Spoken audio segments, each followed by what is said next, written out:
So My Hero Academia Season 4 Episode 2 has arrived. For me, this is kind of like the first official episode I did watch last week, which was the reporter recap, which it was cute. I can definitely give props to the originality with having a reporter kind of refresh your memory with basically who's who and a couple of events from past seasons. But ultimately, same as always, My Hero Academia gives you a recap and then it kicks off the official season with its following week. And this week's episode was fun. It was really fun. Something I've really enjoyed about my time with My Hero Academia is how, basically, like the best comics out there, you think of Spider-Man, Batman, things like that. You like its central hero, but you also equally love its villains and antagonists. It's not like when people talk about Spider-Man or Batman, they only talk about them. No, they'll bring up Venom, they'll bring up the Joker. There's so many memorable personalities, and that's something that has caught my eye with My Hero Academia, is that as much as I love our central characters, I equally, if not at times, love its antagonists and villains even more.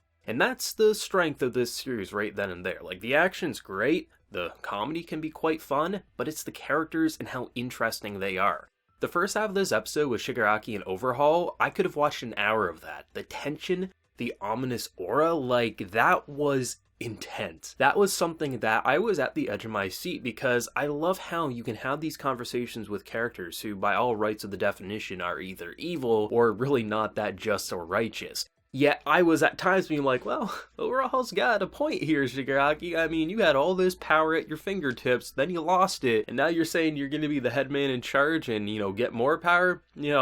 I'm not a villain, but maybe this guy does have a point that he should be leader. Like, that entire sequence was just so mesmerizing. I really appreciate how this episode was about a 50-50 split between the villain and hero side, and I have to say the villain side was definitely my favorite part of this episode. It was such a simple scene, but it was so perfectly directed that the simplistic nature really made it seem a lot more complex. Just seeing characters who can just touch you and just dislocate pieces of you just by touching you. Like, some of these characters, like, you would think at the very least could get in a punch, not just explode like they do. And that's what makes it kind of terrifying to think these are characters who we may not love on a personal level because we don't think they're good people. And we're saying, holy shit, maybe even they didn't deserve that death. And then we start thinking, what if that happens to Deku? What if that happens to any of the characters that we really, really like? Not only just because they're cool looking or they have cool powers, but we appreciate their personalities. And that's what I really like about the villain formula in the show, is that it constantly makes you think of like what you're currently seeing, but also what that could mean for future events and future characters, and it really makes you sweat. That entire sequence, just knowing that not only now do we have our hero side versus the League of Villains, we also have now someone else trying to push back and say, hey, you're not fit, so are we gonna have like a triangle here of just conflict? Like, there's a lot of ways to make this excel and be quite impactful, and from what I've heard, this is going to be the best season of My Hero Academia to date, which I'm not surprised. Basically every season has gotten progressively better for me, so this season is going to either slightly improve, if not majorly improve, on season 3, which I thought was gripping great. It was just overall an excellent season of anime overall. I mean, I don't doubt it whatsoever. Something I really appreciate with this series is how it's a consistent, like, yearly series, where even though I love the series so much, I don't have any urge to read the manga because I know Studio Bones is going to come back within 9 months to 12 months and give me another 2-core, if not maybe a 1-core if something happens with the production. So it's like I'm always getting more anime. The voice actors are always on point, the OST's always on point, the animation's generally on point, so why would I just, like, hinder it for myself? Like, so many people keep telling me that, like, this is a great adaptation, and I'm just riding the anime high right now. And I will say, because last week was the kind of, like, reporter recap episode, we already got introduced to the opening and ending songs. And I've heard some mixed things with people with the opening. I personally enjoy the opening, but I definitely prefer the ending over it. There's something about the ending that just really catches me. It's just more my preference for song-wise, but I have heard some people say that they're like, oh, this is going to be the darkest season, why is it so lighthearted? I actually think that's a good thing if it is going to be a darker season. I usually like contrasting openings to the theme of what a season's going to be delivering. And I have heard some people claim it's a bad opening, but I don't think so. Out of every anime that I've watched over probably the past 5 years that I've enjoyed, I haven't found a single opening that I didn't at least thought was decent. Like, I just don't think the bad openings are attached to decent shows, or great shows in the case of My Hero. So for me, like, is this an opening I'm going to write home about? No. Do I think it's some of My Hero's best? No. But I do think it's a fine opening overall, something worth listening to for a few weeks before maybe I decide to skip it, because I don't really listen to a lot of openings. I know that makes me a villain in this case, but that's just how I am. I like to get into the meat of the episode. Now, when we got into the second half of the episode, where this was where we switched from being like sweating bullets, being like, oh god, these villains are gonna die, our hero's gonna die, everything's gonna just be ruined, and then we get into the more typical tame stuff that a lot of people associate My Hero with. I really like this section as well because it's really, I just find it kind of adorable and just kind of inspiring to see our lead character and just really trying to do his best.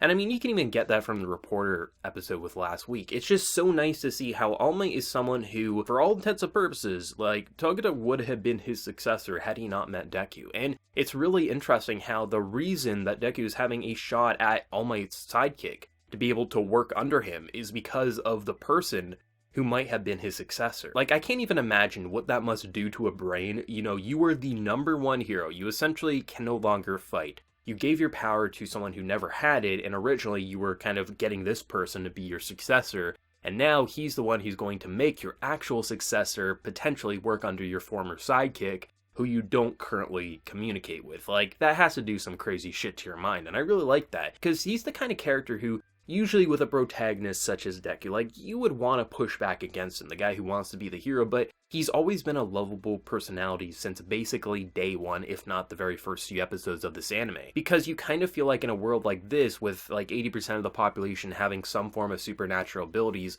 and worshipping the all-time best hero who really just wants to inspire, it's really nice to see how he kind of started off as just wanting to mirror All Might, but now we're getting some real taste of how he's not only taking his power and making it into his own, but he's also not copying what he says about wanting to be a hero. Because usually for All Might, he would say he wants to smile, make sure everyone feels, you know, secure around him.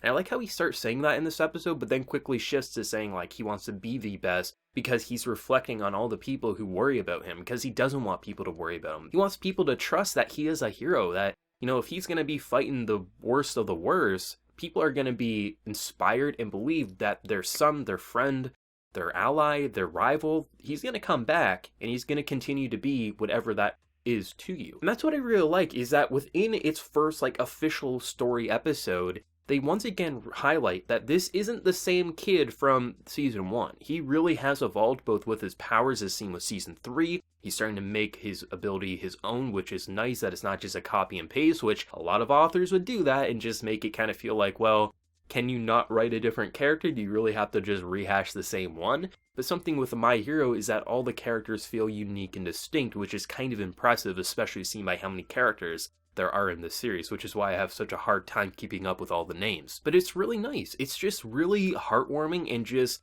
adorable to see where we built up, and just really kind of inspired to see like how much further these characters have left to go.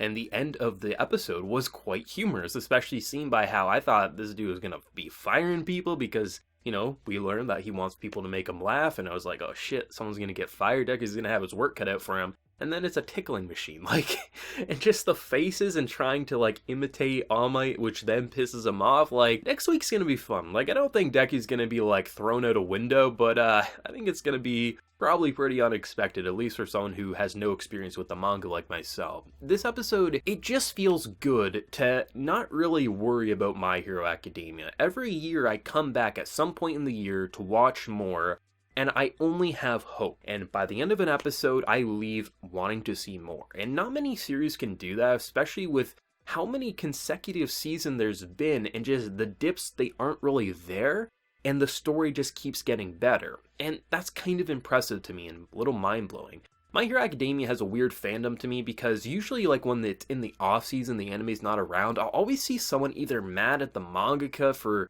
how they wrote a character, or the fandoms attacking each other. Like, it's a weird fandom, despite having such a great source material in anime. And I don't know what it is, like, what triggers people, but I'm sure there's something in this season that triggered people, because based on last year, I was seeing some crazy shit about something that season 4 would cover, and I'm just like, why does everyone always get so mad at My Hero Academia? It's such a, like, loving and just super cool show. It has its dark moments, but, like, these characters are so great. Why are we always getting so riled up over here. I don't know. That's just what I've been personally seeing based on Twitter and things like that. But I love My Hero Academia. I think it's a great show. I think it has great characters. And based on what we just saw with, the balance of hero and villain, like, this season's gonna be damn cool. I can definitely put my bets on that despite having no knowledge on the source material. But what did everyone think of episode 2 of season 4 of My Hero Academia? For manga readers, anime originals like myself, whatever you feel, let me know down in the comment section below. And be sure to like the video if you did enjoy, and also hit that subscribe button if you happen new. So until next time, everyone, please take care and have a good one.